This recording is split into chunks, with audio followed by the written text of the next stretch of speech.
আসসালামু আলাইকুম। ঈদ মোবারক। সবাইকে ঈদের শুভেচ্ছা ও অভিনন্দন। আজকে আমি একজন প্রবাসী। আজকে আমাদের এখানে ঈদ। ফজরের নামাজ পড়ে উঠলাম।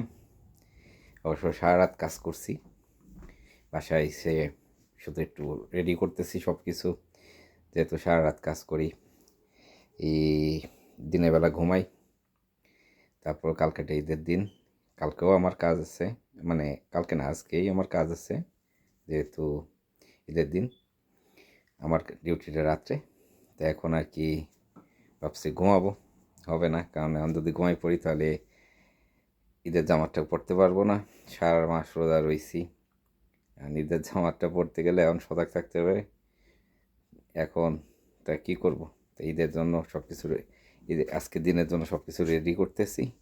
এইমাত্র পায়েস রান্না করে দিলাম, একটু লাচ্ছি সেমাই করলাম। ঈদের জামাত পরে বন্ধুরা যদি আসে, বা আমার যে অবশ্য আমি আমার রুমমেট, আমরা একটা বাসা দুজনেই থাকি, আমরা একটু আইসে ঈদের দিন একটু পায়েস টায়েস খেলাম। আর মাংস ম্যারিনেট করে রাখছি, যেহেতু আমার আজকে রাত্রে আবার কাজ আছে, সেহেতু চেষ্টা করবো তাড়াতাড়ি দ্রুত ঘুম থেকে উঠে রান্নাবান্না করার জন্য। এবং কিছু হইলেও ঈদের দিন যেহেতু আছি সবার সাথে করার জন্য। সবাইকে ঈদের শুভেচ্ছা অভিনন্দন। সবাই ভালো থাকবেন, সুস্থ থাকবেন।